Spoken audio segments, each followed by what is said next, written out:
ಒಬ್ಬ ಮನುಷ್ಯ ಅವನ ಬುದ್ಧಿವಂತಿಕೆನೆ ಉಪಯೋಗಿಸ್ಕೊಂಡು ಎಂತ ಕಷ್ಟ ಇದ್ರೂ ಪರವಾಗಿಲ್ಲ ಹೇಗೆ ಅದರಿಂದ ಹೊರಗಡೆ ಬರ್ಬೋದು ಅನ್ನೋದನ್ನ ಈ ಮೂವಿಲಿ ನಮ್ಗೆ ತೋರಿಸಿದ್ದಾರೆ. ಇದು ಎಂತ ಒಂದು ಅದ್ಭುತವಾಗಿರುವಂತ ಮೂವಿ ಅಂತಂದ್ರೆ IMDb ಇದರ ರೇಟಿಂಗ್ 9.3 ಇದೆ. ಇದುವರೆಗೂ ಇತಿಹಾಸದಲ್ಲೇ ಹೈಯೆಸ್ಟ್ ರೇಟೆಡ್ ಮೂವಿ ಇದು. ಅಂದಂಗೆ ಈ ಮೂವಿ ಹೆಸರು ಶಾಶಾಂಕ್ ರಿಡೆಂಪ್ಷನ್ ಅಂತ. ಸರ್, ಈಗ ನಾವು ತುಂಬಾ ಟೈಮ್ ಅನ್ನ ವೇಸ್ಟ್ ಮಾಡದೆ ನಮ್ಮ ಮೈನ್ ಸ್ಟೋರಿ ಕಡೆಗೆ ಹೊರಟೋಗೋಣ.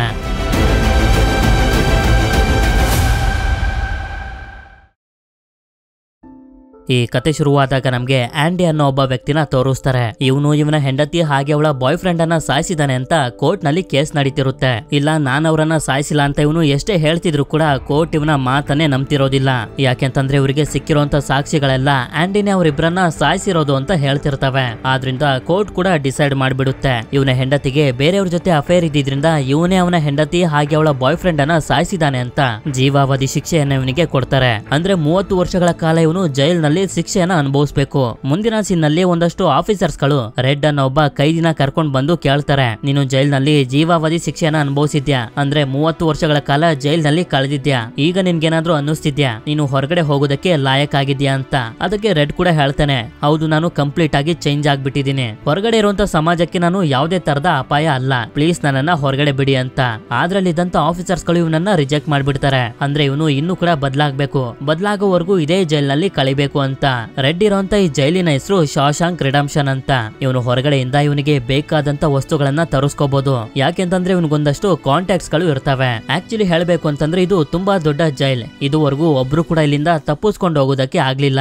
ನಂತರ ನಮ್ಗೆ ತೋರಿಸ್ತಾರೆ ಒಂದಷ್ಟು ಕೈದಿಗಳ ಜೊತೆ ಆಂಡಿನು ಕೂಡ ಇದೇ ಜೈಲಿಗೆ ಕರ್ಕೊಂಡ್ ಬರ್ತಿರ್ತಾರೆ. ಇವರೆಲ್ಲರನ್ನು ವ್ಯಾನ್ ಇಂದ ಜೈಲ್ ನ ಒಳಗಡೆ ಕರ್ಕೊಂಡ್ ಬಂದಾಗ ಈ ಜೈಲಿನ ವಾರ್ಡನ್ ಆಗಿರುವಂತ ನಾಟನ್ ನಮ್ಗೆ ಪರಿಚಯ ಆಗ್ತಾನೆ. ಆಕ್ಚುಲಿ ಈ ಆಂಡಿ ಇದಾನಲ್ಲ, ಹೊರಗಡೆ ಪ್ರಪಂಚದಲ್ಲಿ ತುಂಬಾ ದೊಡ್ಡ ಬ್ಯಾಂಕ್ ನ ಮ್ಯಾನೇಜರ್. ನಂತರ ಎಲ್ಲಾ ಕೈದಿಗಳಿಗೂ ನೀರನ್ನ ಸ್ಪ್ರೇ ಮಾಡಿ ಪೌಡರ್ ನ ಹಾಕಿ ಒಂದೊಂದು ಸೆಲ್ ನ ಒಳಗಡೆ ಕಳಿಸ್ತಾರೆ. ಆದ್ರೆ ಈ ಜೈಲಿಗೆ ಹೊಸದಾಗಿ ಬಂದಿರುವಂತ ಒಬ್ಬ ವ್ಯಕ್ತಿ ಮಾತ್ರ ತುಂಬಾ ಜೋರಾಗಿ ಕಿರ್ಚಾಡ್ತಿರ್ತಾನೆ. ನನ್ನ ಕೈಲಿ ಈ ಜಾಗದಲ್ಲಿ ಇರೋದಕ್ಕಾಗೋದಿಲ್ಲ, ಪ್ಲೀಸ್ ನನ್ನನ್ನ ಹೋಗೋದಕ್ಕೆ ಬಿಡಿ ಅಂತ.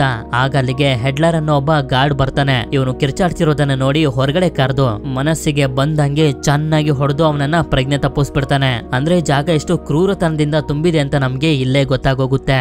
ಮಾರನೇ ದಿನ ಎಲ್ಲರನ್ನೂ ಹೊರಗಡೆ ಕರೀತಾರೆ. ಆಗ ರೆಡ್ ಕೂಡ ಆಂಡಿನ ನೋಡ್ತಾನೆ. ನಂತರ ಬ್ರೇಕ್ಫಾಸ್ಟ್ ಅಂತ ಇವರೆಲ್ಲರನ್ನು ಕೆಳಗಡೆ ಕಳಿಸ್ತಾರೆ.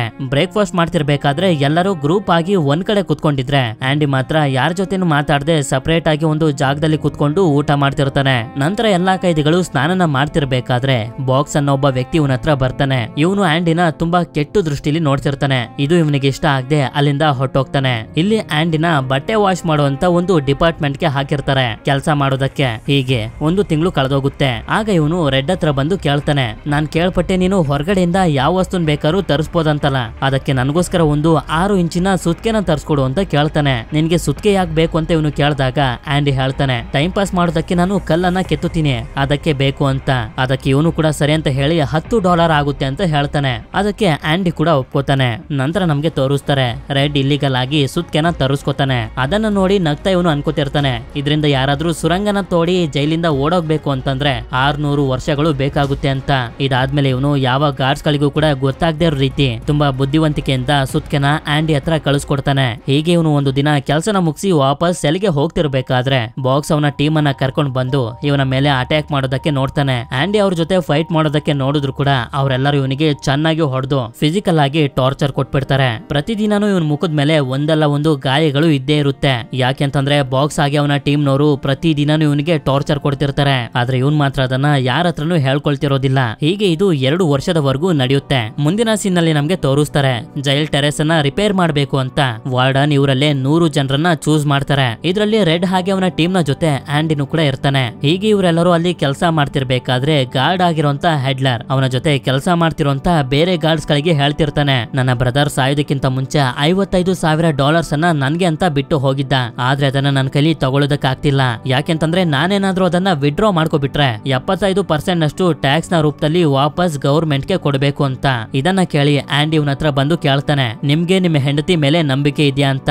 ಇದರಿಂದ ಹೆಡ್ಲರ್ ಗೆ ತುಂಬಾ ಕೋಪ ಬಂದು ಇವನನ್ನ ಕೆಳಗಡೆ ತೊಳೋದಕ್ಕೆ ಅಂತ ಹೋದಾಗ ಇವನು ಹೇಳ್ತಾನೆ, ಯಾರೇ ಆದ್ರೂ ಪರವಾಗಿಲ್ಲ, ಅವರ ಹೆಂಡತಿಗೆ $60,000 ವರೆಗೂ ಗಿಫ್ಟ್ ಅನ್ನ ಮಾಡಬಹುದು. ಅದ್ರಲ್ಲಿ ನಾವು ಗವರ್ಮೆಂಟ್ ಗೆ ಟ್ಯಾಕ್ಸ್ ಅನ್ನ ಕೊಡೋ ಹಾಗಿಲ್ಲ. ಬೇಕಾದ್ರೆ ಅದಕ್ಕೆ ಸಂಬಂಧಪಟ್ಟಂತ ಎಲ್ಲಾ ಡಾಕ್ಯುಮೆಂಟ್ಸ್ ಗಳನ್ನ ನಾನ್ ಮಾಡ್ಕೊಡ್ತೀನಿ. ಅದ್ರ ಬದಲಾಗಿ ನನ್ನ ಫ್ರೆಂಡ್ಸ್ ಗಳಿಗೆ ನೀವು ಬೀರ್ ಅನ್ನ ಕೊಡಬೇಕು ಅಂತ ಹೇಳ್ತಾನೆ. ನಮ್ಗೆ ಗೊತ್ತಿರೋ ರೀತಿ ಆಂಡಿ ಒಬ್ಬ ದೊಡ್ಡ ಬ್ಯಾಂಕ್ ನ ಮ್ಯಾನೇಜರ್. ಈ ತರ ಟ್ಯಾಕ್ಸ್ ಗಳನ್ನ ಸಂಭಾಳಿಸುವಂತ ಕೆಲಸದಲ್ಲಿ ಇವನು ಎತ್ತಿದ ಕೈ. ಮುಂದಿನ ಸೀನ್ ನಲ್ಲಿ ನಮ್ಗೆ ತೋರಿಸ್ತಾರೆ ರೆಡ್ ಹಾಗೆ ಅವನ ಟೀಮ್ ನವರೆಲ್ಲ ಬೀರ್ ಅನ್ನ ಕುಡಿತಿರ್ತಾರೆ. ಅಂದ್ರೆ ಆಂಡಿ ಹೆಡ್ಲರ್ ಕೆಲಸನ ಮಾಡ್ಕೊಟ್ಟಿದ್ದಾನೆ ಅಂತ. ಆಂಡಿ ಮಾತ್ರ ಡ್ರಿಂಕ್ಸ್ ಅನ್ನ ಮಾಡೋದಕ್ಕೆ ಹೋಗೋದಿಲ್ಲ, ಯಾಕೆಂತಂದ್ರೆ ಅವನಿಗೆ ಅಭ್ಯಾಸ ಇರೋದಿಲ್ಲ. ರೆಡ್ ಹಾಗೆ ಅವನ ಟೀಮ್ ನವರಿಗೆ ಈ ತರ ಪಾರ್ಟಿನ ಕೊಟ್ಟಿರೋದ್ರಿಂದ ಅವರೆಲ್ಲರೂ ಇವನಿಗೆ ಫ್ರೆಂಡ್ಸ್ ಗಳಾಗೋಗ್ತಾರೆ. ನಿಧಾನವಾಗಿ ಆಂಡಿ ಹಾಗೆ ರೆಡ್ ಫ್ರೆಂಡ್ಸ್ ಗಳಾಗ್ತಿರ್ತಾರೆ. ಇಬ್ರು ಚೆಸ್ ಆಡೋದು, ಒಬ್ರಿಗೊಬ್ರು ವಿಷಯಗಳನ್ನ ಶೇರ್ ಮಾಡ್ಕೋತಿರ್ತಾರೆ. ಇದಾದ್ಮೇಲೆ ಮುಂದಿನ ಸೀನ್ ನಲ್ಲಿ ನಮ್ಗೆ ತೋರಿಸ್ತಾರೆ ಆಂಡಿ ಕಲ್ಲುಗಳನ್ನ ಕೊರಿತಾ ಅವುಗಳಿಗೆ ಶೇಪ್ ಅನ್ನ ಕೊಡ್ತಿರ್ತಾನೆ. ಹಾಗೆ ಸೆಲ್ ನ ಗೋಡೆಯ ಮೇಲೆ ಇವನ ಹೆಸರು ಕೂಡ ಕೆತ್ತುತ್ತಿರ್ತಾನೆ. ನಂತರ ಜೈಲ್ ನಲ್ಲಿ ಎಲ್ಲರಿಗೂ ಫಿಲಂ ಅನ್ನ ತೋರಿಸ್ತಿರ್ತಾರೆ. ಆಂಡಿನು ಕೂಡ ಸ್ವಲ್ಪ ಹೊತ್ತು ಆ ಫಿಲಂ ಅನ್ನ ನೋಡಿ ಬೇಜಾರಾಯ್ತು ಅಂತ ಹೊರಗಡೆ ಬಂದಾಗ ಬಾಕ್ಸ್ ಹಾಗೆ ಅವನ ಟೀಮ್ ನವರು ಆಂಡಿಗೆ ಟಾರ್ಚರ್ ಕೊಡ್ಬೇಕು ಅಂತ ಪ್ರೊಜೆಕ್ಟಿಂಗ್ ರೂಮ್ ಗೆ ಕರ್ಕೊಂಡ್ ಬರ್ತಾರೆ. ಆದ್ರೆ ಈ ಸಲ ಆಂಡಿ ಅವರ ಮೇಲೆನೆ ಅಟ್ಯಾಕ್ ಮಾಡ್ಬಿಡ್ತಾನೆ. ಆದ್ರಿಂದ ಅವರೆಲ್ಲರೂ ಇವನನ್ನ ಹಿಡ್ಕೊಂಡು ಎಷ್ಟು ಹೊಡಿತಾರೆ ಅಂತಂದ್ರೆ 1 ತಿಂಗಳವರೆಗೂ ಆಂಡಿ ಹಾಸ್ಪಿಟಲ್ ನಲ್ಲಿ ಅಡ್ಮಿಟ್ ಆಗೋಗ್ತಾನೆ. ಹಾಗೆ ಬಾಕ್ಸ್ ಕೂಡ 1 ತಿಂಗಳು ಕತ್ತಲೆ ಕೋಣೆಯಲ್ಲಿ ಇಟ್ಟಿರ್ತಾರೆ. ಆ ಶಿಕ್ಷೆನ ಮುಗಿಸ್ಕೊಂಡು ಇವನು ಸೆಲ್ ನ ಒಳಗಡೆ ಬಂದಾಗ ಆಂಡಿ ಸಹಾಯ ಮಾಡಿದ್ನಲ್ಲ ಹೆಡ್ಲರ್, ಅವನು ಇಲ್ಲೇ ಇರ್ತಾನೆ. ಅವನು ಬಾಕ್ಸ್ ಗೆ ಎಷ್ಟು ಹೊಡಿತಾನೆ ಅಂತಂದ್ರೆ ಬಾಕ್ಸ್ ಗೆ ಓಡಾಡೋಕಾಗದೆ ಪರ್ಮನೆಂಟ್ ಆಗಿ ಒಬ್ಬ ಅಂಗವಿಕಲ ಆಗೋಗ್ತಾನೆ. ಅವತ್ತಿಂದ ಆಂಡಿಗೆ ತೊಂದರೆ ಕೊಡೋದಕ್ಕೂ ಕೂಡ ಯಾರು ಯೋಚನೆನೂ ಮಾಡೋದಿಲ್ಲ. ಅದೇ ಸಮಯಕ್ಕೆ ರೆಡ್ ಹೊರಗಡೆಯಿಂದ ಒಂದಷ್ಟು ವಸ್ತುಗಳನ್ನ ತರಿಸಿರ್ತಾನೆ. ಯಾವಾಗ ಆಂಡಿ ಹಾಸ್ಪಿಟಲ್ ನಿಂದ ಮತ್ತೆ ಸೆಲ್ಗೆ ಬರ್ತಾನೋ ರೆಡ್ ಇವನಿಗೋಸ್ಕರ ಗಿಫ್ಟ್ ಅಂತ ಒಂದು ಆಕ್ಟ್ರೆಸ್ ನ ಪೋಸ್ಟರ್ ನ ಕೊಟ್ಟಿರ್ತಾನೆ. ಮುಂದಿನ ಸೀನ್ ನಲ್ಲಿ ವಾರ್ಡನ್ ಚೆಕಿಂಗ್ ಅಂತ ಎಲ್ಲರ ಸೆಲ್ ಅನ್ನ ಚೆಕ್ ಮಾಡ್ತಿರ್ತಾನೆ. ಅವರು ಆಂಡಿ ಸೆಲ್ಗೂ ಕೂಡ ಬಂದು ಎಲ್ಲಾನು ಕೂಡ ಚೆಕ್ ಮಾಡ್ತಿರ್ತಾರೆ. ಡೌಟ್ ಬರುವಂತ ವಸ್ತುಗಳು ಇಲ್ಲಿ ಯಾವ್ದು ಕೂಡ ಇವರಿಗೆ ಸಿಗೋದಿಲ್ಲ. ಆಕ್ಚುಲಿ ಹೇಳ್ಬೇಕು ಅಂತಂದ್ರೆ ಇದೊಂದು ನೆಪ ಅಷ್ಟೇ. ವಾರ್ಡನ್ ಬಂದಿರೋದು ಆಂಡಿನ ಮೀಟ್ ಮಾಡೋದಕ್ಕೆ ಅಂತ. ಯಾಕೆಂತಂದ್ರೆ ಹೆಡ್ಲರ್ ವಾರ್ಡನ್ ಗೆ ಹೇಳಿರ್ತಾನೆ ಹೇಗೆ ಆಂಡಿನ ಟ್ಯಾಕ್ಸ್ ದುಡ್ಡನ್ನ ಕಾಪಾಡ್ದ ಅಂತ. ವಾರ್ಡನ್ ಆಂಡಿ ಹತ್ರ ಇದ್ದಂತ ಬೈಬಲ್ ಅನ್ನ ಇಸ್ಕೊತಾನೆ. ಒಬ್ರಿಗಾದ್ರೂ ನಮ್ ಜೈಲಲ್ಲಿ ಬೈಬಲ್ ಅನ್ನ ಓದುವಂತ ಇಂಟ್ರೆಸ್ಟ್ ಇದೆ ಅಂತ. ಸರಿ ಅಂತ ಹೇಳಿ ಇವನು ಹೋಗ್ತಿರ್ಬೇಕಾದ್ರೆ ಮತ್ತೆ ಆ ಬೈಬಲ್ ಅನ್ನ ಇವನಿಗೆನೆ ಕೊಟ್ಬಿಡ್ತಾನೆ. ಮಾರನೇ ದಿನ ವಾರ್ಡನ್ ಆಂಡಿನ ಆಫೀಸ್ಗೆ ಕರೆಸ್ಕೊಂಡು ಹೇಳ್ತಾನೆ, ನಿನ್ನಂತ ಎಜುಕೇಟೆಡ್ ಬೇರೆ ಕೈದಿಗಳ ಜೊತೆ ಸೇರಿ ಕೆಲಸ ಮಾಡೋದು ಅಷ್ಟೊಂದು ಸರಿಯಲ್ಲ. ಇನ್ಮೇಲಿಂದ ನೀನು ಲೈಬ್ರರಿಲಿ ಕೆಲಸ ಮಾಡು ಅಂತ ಹೇಳಿ ಲೈಬ್ರರಿಗೆ ಶಿಫ್ಟ್ ಮಾಡ್ತಾರೆ. ಆದ್ರಿಂದ ಇವನು ಲೈಬ್ರರಿಗೆ ಬಂದಾಗ ಅಲ್ಲಿ ಈಗಾಗ್ಲೇ ಬ್ರೂಕ್ ಅನ್ನೋ ಒಬ್ಬ ವ್ಯಕ್ತಿ ಮೊದ್ಲಿಂದಾನೇ ಇರ್ತಾನೆ. ಇವನೇ ಲೈಬ್ರರಿಯ ಇನ್ಚಾರ್ಜ್. ಬ್ರೂಕ್ ಇವನಿಗೆ ಕೆಲಸಗಳನ್ನ ಹೇಗೆ ಮಾಡ್ಬೇಕು ಅಂತ ಎಲ್ಲಾನು ಕೂಡ ಹೇಳ್ಕೊಡ್ತಾನೆ. ಅದೇ ಸಮಯಕ್ಕೆ ಅಲ್ಲಿಗೆ ಮತ್ತೊಬ್ರು ಆಫೀಸರ್ ಬರ್ತಾರೆ. ಪ್ಲೀಸ್ ನನ್ಗೂ ಕೂಡ ಸಹಾಯ ಮಾಡು, ಹೇಗೆ ಟ್ಯಾಕ್ಸ್ ದುಡ್ಡನ್ನ ಉಳಿಸೋದು ಅಂತ. ಇವನು ಅವರಿಗೂ ಕೂಡ ಸಹಾಯ ಮಾಡ್ತಾನೆ. ಇದರಿಂದ ಇವನ ಫ್ರೆಂಡ್ಸ್ ಗ್ರೂಪ್ ನಲ್ಲಿ ಇವನಿಗೆ ಮರ್ಯಾದೆ ಜಾಸ್ತಿ ಆಗ್ತಿರುತ್ತೆ. ಹೀಗೆ ಇವರೆಲ್ಲ ಮಾತಾಡ್ತಿರ್ಬೇಕಾದ್ರೆ ಆಂಡಿ ಅವರಿಗೆ ಹೇಳ್ತಾನೆ, ನಾನು ಲೈಬ್ರರಿನ ಇನ್ನೂ ಕೂಡ ಡೆವಲಪ್ ಮಾಡ್ಬೇಕು ಅಂತ ಇದ್ದೀನಿ, ಅದಕ್ಕೆ ಇದ್ರ ಬಗ್ಗೆ ನಾಳೆನೆ ವಾರ್ಡನ್ ಹತ್ರ ಮಾತಾಡ್ತೀನಿ ಅಂತ. ಆದ್ರಿಂದ ಇವನು ಮಾರನೇ ದಿನಾನೇ ಬಂದು ವಾರ್ಡನ್ ಹತ್ರ ಹೇಳ್ತಾನೆ, ಕೈದಿಗಳಿಗೋಸ್ಕರ ಲೈಬ್ರರಿನ ನಾನು ಇನ್ನೂ ಕೂಡ ಇಂಪ್ರೂವ್ ಮಾಡ್ಬೇಕು ಅನ್ಕೊಂಡಿದ್ದೀನಿ ಅಂತ. ಆದ್ರೆ ಅಷ್ಟೊಂದು ಫಂಡ್ ನಮ್ಗೆ ಬರೋದಿಲ್ಲ ಅಂತ ವಾರ್ಡನ್ ಹೇಳ್ದಾಗ ಸರಿ ಆಯ್ತು, ನಾನೇ ವಾರಕ್ಕೊಂದು ಲೆಟರ್ ಅನ್ನ ಗೌರ್ಮೆಂಟ್ ಗೆ ಬರ್ತೀನಿ, ಲೈಬ್ರರಿನ ಇಂಪ್ರೂವ್ ಮಾಡೋದಕ್ಕೆ ಫಂಡ್ ಕಳಿಸ್ಲಿ ಅಂತ. ಅದಕ್ಕೆ ವಾರ್ಡನ್ ಕೂಡ ಸರಿ ಅಂತ ಹೇಳಿ ಒಪ್ಕೋತಾನೆ. ಹೀಗೆ ಇವನು ಪ್ರತಿ ವಾರ ಒಂದೊಂದು ಲೆಟರ್ ಅನ್ನ ಗೌರ್ಮೆಂಟ್ ಗೆ ಬರೆಯೋದಕ್ಕೆ ಶುರು ಮಾಡ್ತಾನೆ. ಹಾಗೆ ಜೈಲ್ ನಲ್ಲಿ ಇರುವಂತ ಎಲ್ಲಾ ಗಾರ್ಡ್ಸ್ ಗಳು ಆಂಡಿ ಹತ್ರ ಅವರ ಟ್ಯಾಕ್ಸಸ್ ಅನ್ನ ಸೇವ್ ಮಾಡಿಸ್ಕೊತಿರ್ತಾರೆ. ಕೊನೆಗೆ ವಾರ್ಡನ್ ಕೂಡ ಅವನ ಟ್ಯಾಕ್ಸಸ್ ಅನ್ನ ಸೇವ್ ಮಾಡಿಸ್ಕೊಳ್ಳೋದಕ್ಕೆ ಶುರು ಮಾಡ್ಕೊಬಿಡ್ತಾನೆ. ಈ ಕೆಲಸದಲ್ಲಿ ಇವನಿಗೊಬ್ಬ ಅಸಿಸ್ಟೆಂಟ್ ಬೇಕಾಗಿದ್ರಿಂದ ರೆಡ್ನು ಕೂಡ ಇವನ್ ಜೊತೆ ಸೇರಿಸ್ಕೊಬಿಡ್ತಾನೆ. ಈಸಿ ಕೆಲಸ ಆಗಿರೋದ್ರಿಂದ ಇವನು ಕೂಡ ತುಂಬಾ ಖುಷಿಯಿಂದಾನೆ ಮಾಡ್ತಿರ್ತಾನೆ. ಹೀಗೆ ಒಂದು ದಿನ ಲೈಬ್ರರಿಲಿ ಕೆಲಸ ಮಾಡ್ತಿದ್ದಂತ ಬ್ರೂಕ್ ರೆಡ್ ನ ಟೀಮ್ ನಲ್ಲಿ ಇದ್ದಂತ ಒಬ್ಬ ವ್ಯಕ್ತಿನ ಸಾಯಿಸೋದಕ್ಕೆ ಪ್ರಯತ್ನ ಪಡ್ತಿರ್ತಾನೆ. ಯಾಕೆ ಏನಾಯ್ತು ಅಂತ ಇವರೆಲ್ಲರೂ ಬಂದು ಕೇಳಿದಾಗ ಅವನು ಹೇಳ್ತಾನೆ, ನನ್ನ ರಿಲೀಸ್ ಮಾಡ್ತಿದ್ದಾರೆ, ಇವನನ್ನ ಸಾಯಿಸಿದ್ರೆ ನನ್ನ ಮತ್ತೆ ಇಲ್ಲೇ ಇರೋದಕ್ಕೆ ಬಿಡ್ತಾರೆ ಅಂತ. ಹೇಗೋ ಮಾಡಿ ಅವನಿಗೆ ಅರ್ಥ ಮಾಡಿಸಿ ಆ ವ್ಯಕ್ತಿನ ಬಿಡೋ ರೀತಿ ಮಾಡ್ತಾರೆ. ಆಗ ನಮ್ಗೆ ಗೊತ್ತಾಗುತ್ತೆ ಬ್ರೂಕ್ಗೆ ಇಲ್ಲಿಂದ ಹೊರಗಡೆ ಹೋಗೋದಕ್ಕೆ ಇಷ್ಟ ಇಲ್ಲ ಅಂತ. ಆಗ ಇವರೆಲ್ಲರೂ ಒಂದು ಜಾಗದಲ್ಲಿ ಕುಂತ್ಕೊಂಡು ಸ್ವಲ್ಪ ಯೋಚನೆ ಮಾಡಿದಾಗ ಅರ್ಥ ಆಗೋಗುತ್ತೆ, ಬ್ರೂಕ್ 50 ವರ್ಷದಿಂದನೂ ಇದೇ ಜೈಲ್ ನಲ್ಲಿ ಕಳೆದಿದ್ದಾನೆ. ಈಗ ಸಡನ್ ಆಗಿ ರಿಲೀಸ್ ಮಾಡಿ ಕಳಿಸ್ತೀವಿ ಅಂತಂದ್ರೆ ಹೊರಗಡೆ ಅವನಿಗೆ ಯಾರು ಗೊತ್ತಿಲ್ಲ. ಹೊರಗಡೆ ಹೋದ್ಮೇಲೆ ಯಾವ ತರ ಜೀವನ ಮಾಡೋದು ಅಂತ ಅವನಿಗೆ ತುಂಬಾ ಭಯ ಆಗೋಗಿದೆ. ಆದ್ರಿಂದ ಅವನು ಆ ರೀತಿ ಆಡ್ದ ಅಂತ. ನಂತರ ಬ್ರೂಕ್ ನ ಜೈಲಿಂದ ರಿಲೀಸ್ ಮಾಡಿ ಒಂದು ಮನೆನ ಕೊಡ್ತಾರೆ. ಹಾಗೆ ಅದ್ರ ಜೊತೆ ಒಂದು ಕೆಲಸನೂ ಕೂಡ ಕೊಡ್ತಾರೆ. ಆದ್ರೆ ಈ ಹೊರಗಿನ ಪ್ರಪಂಚದಲ್ಲಿ ಇವನಿಗೆ ಯಾರು ಪರಿಚಯ ಇಲ್ಲದೆ ಒಂಟಿಯಾಗಿ ಜೀವನನ ಕಳಿತಿರ್ತಾನೆ. ಇದರಿಂದ ಮನೆಯಲ್ಲಿ ಒಬ್ಬೊಬ್ನೆ ಮಲ್ಕೊಳ್ಳೋಕು ಕೂಡ ತುಂಬಾನೇ ಭಯ ಪಡ್ತಿರ್ತಾನೆ. ಇದೆಲ್ಲದ್ರಿಂದ ಇವನಿಗೆ ಸಾಕಾಗಿ ಒಂದು ದಿನ ನೀಟಾಗಿ ರೆಡಿ ಆಗಿ ಬ್ರೂಕ್ ವಾಸ್ ಹಿಯರ್ ಅಂತ ಬರ್ದು ನೇಣ್ ಹಾಕೊಂಡು ಸತ್ತೋಗ್ತಾನೆ. ಈ ವಿಷಯ ಜೈಲ್ ನಲ್ಲಿ ಇದ್ದಂತ ಆಂಡಿ ಹಾಗೆ ರೆಡ್ಗೂ ಕೂಡ ಗೊತ್ತಾಗಿ ತುಂಬಾ ಬೇಜಾರ್ ಮಾಡ್ಕೊಳ್ತಾ ಅನ್ಕೋತಿರ್ತಾರೆ. ಬ್ರೂಕ್ ಇಲ್ಲಿಂದ ಹೋಗದೆ ಇದ್ದಿದ್ರೇನೆ ಒಳ್ಳೇದಾಗ್ತಿತ್ತು ಅಂತ. ಮುಂದಿನ ಸೀನ್ ನಲ್ಲಿ ನಮ್ಗೆ ತೋರಿಸ್ತಾರೆ ಒಂದಷ್ಟು ಹಳೆಯ ಬುಕ್ ಗಳು ಜೈಲಿಗೆ ಬಂದಿರ್ತವೆ. ಯಾಕೆಂತಂದ್ರೆ ಆಂಡಿ ಗವರ್ಮೆಂಟ್ ಗೆ ಪ್ರತಿದಿನನೂ ಒಂದು ಲೆಟರ್ ಅನ್ನ ಬರೀತಿದ್ನಲ್ಲ ಲೈಬ್ರರಿಗೋಸ್ಕರ ಫಂಡ್ ಅನ್ನ ಕಳಿಸಿ ಅಂತ. ಆದ್ರಿಂದ ಒಂದಷ್ಟು ಹಳೆಯ ಬುಕ್ ಗಳು ಹಾಗೆ $200 ಗಳನ್ನ ಕಳ್ಸಿರ್ತಾರೆ. ಇದ್ರಲ್ಲಿ ಏನ್ ಬೇಕು ಅದನ್ನ ಇಂಪ್ರೂವ್ಮೆಂಟ್ ಮಾಡ್ಕೊಳ್ಳಿ ಅಂತ. ಅದಕ್ಕೆ ಇವನು ಡಿಸೈಡ್ ಮಾಡ್ತಾನೆ ಈಗ ಪ್ರತಿ ವಾರ 2 ಲೆಟರ್ ಗಳನ್ನ ಬರಿಬೇಕು ಅಂತ.